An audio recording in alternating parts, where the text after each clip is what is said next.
hꯧꯔꯅꯤ ꯍꯧꯖꯤꯛ ꯆꯉꯥꯡ ꯊꯛꯅꯤꯡꯉꯥꯏꯅ ꯕꯣꯔꯥ ꯍꯧꯒꯦ ꯇꯧꯔꯤ ꯕꯣꯔꯥ ꯍꯧꯒꯗꯧꯔꯦ ꯃꯌꯥꯝ ꯑꯩꯒꯤ ꯕꯣꯔꯥꯁꯦꯀꯣ ꯀꯩꯅꯣ ꯑꯣꯏꯅ ꯇꯧꯔꯅꯤ ꯑꯂꯨꯒ ꯇꯤꯜꯍꯧꯒ ꯈꯥꯃꯦꯟꯁꯤꯒꯀꯣ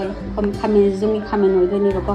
ꯕꯦꯁꯣꯟꯁꯦ ꯌꯥꯝꯃꯝꯗ꯭ꯔꯦ ꯑꯗꯨꯅꯅꯦ ꯂꯨꯞꯄꯒ ꯑꯣꯏꯅ ꯍꯧꯔꯅꯤ ꯑꯗꯨꯗ ꯍꯧꯖꯤꯛ ꯕꯣꯔꯥ ꯍꯧꯕ ꯍꯧꯔꯅꯤ ꯑꯍꯥꯟꯕꯗꯅꯦ ꯇꯤꯜꯍꯧꯒ ꯑꯂꯨ ꯍꯥꯟꯅ ꯍꯧꯔꯅꯤ ꯇꯤꯜꯍꯧꯁꯦ ꯍꯥꯟꯅ ꯍꯧꯔꯦ ꯇꯤꯜꯍꯧ ꯍꯧꯔ ꯌꯥꯝ ꯍꯥꯎꯕꯅꯤ ꯇꯤꯜꯍꯧ ꯍꯥꯟꯅ ꯍꯧꯔꯅꯤ ꯇꯤꯜꯍꯧ ꯃꯤꯗꯤꯌꯝ ꯐ꯭ꯂꯦꯝꯗ ꯍꯧꯇꯥꯕꯗ ꯕꯣꯔꯥ ꯃꯅꯨꯡꯗꯣ ꯑꯩꯅ ꯌꯥꯝ ꯍꯩꯕꯒ ꯅꯠꯇꯦꯀꯣ ꯕꯣꯔꯥꯗꯣ ꯍꯣꯔꯦꯟ ꯑꯃꯨꯛ ꯀꯥꯔꯒ ꯍꯥꯎꯔꯅꯤ ꯑꯩꯈꯣꯏ ꯃꯥ ꯑꯗꯨꯃꯥꯏꯅꯗꯤ ꯍꯩꯇꯦꯗ ꯑꯩꯗꯤ ꯑꯗꯨꯝ ꯃꯥꯒꯤ ꯑꯗꯨꯃꯥꯏꯅ ꯀꯣꯄꯤ ꯇꯧꯔꯤꯅꯤꯗꯅꯦ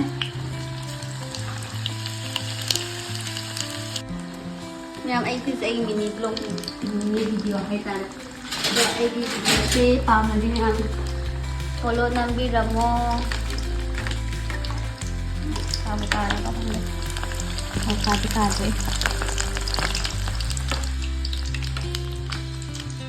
ꯕꯣꯔꯥꯁꯦ ꯌꯦꯡꯒꯅꯤ ꯍꯥꯎ ꯂꯣꯏꯔꯒ ꯍꯥꯎꯕ꯭ꯔꯦ ꯁꯥꯕꯗꯤ ꯕꯣꯔꯥ ꯑꯗꯨꯝ ꯍꯥꯎꯕꯅꯤꯗ ꯁꯥꯕ ꯁꯥꯅ ꯇꯧꯔꯗꯤ ꯆꯥ ꯊꯝꯂꯛꯀꯦ ꯁꯤꯀꯩꯅ ꯆꯥ ꯁꯧꯔꯦ ꯂꯥꯜ ꯆꯥꯏ ꯒꯨꯔꯃꯤꯁ ꯍꯥꯞꯄꯒ ꯆꯥ ꯍꯥꯎꯅ ꯕꯣꯝ ꯕꯣꯝ ꯁꯥꯅ ꯊꯛꯇꯣꯏꯅꯤ ꯏꯪꯕꯁꯤꯒ ꯕꯣꯔꯥ ꯍꯧꯕ ꯂꯣꯏꯔꯦ ꯁꯤꯒ ꯂꯩꯑꯦ ꯕꯣꯔꯥꯁꯤꯒ ꯆꯥ ꯊꯛꯑꯒ ꯁꯤꯁꯤꯅ ꯄꯣꯞꯀꯣꯔꯟ ꯌꯨꯝꯗ ꯍꯧꯕ ꯃꯤꯅ ꯇꯧꯔ ꯍꯧꯔꯅꯤ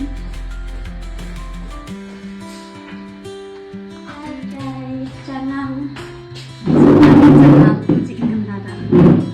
ꯆꯥꯏꯁꯦ ꯌꯥꯝ ꯍꯥꯎꯕꯅꯤ ꯇꯧꯕ ꯕꯣꯔꯥꯁꯦ ꯑꯩ ꯍꯥꯟꯅ ꯃꯍꯥꯎ ꯇꯕꯒꯦ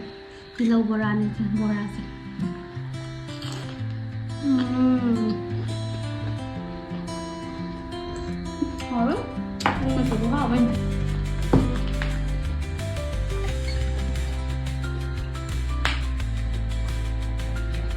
ꯃꯣꯃꯣ ꯁꯥꯏ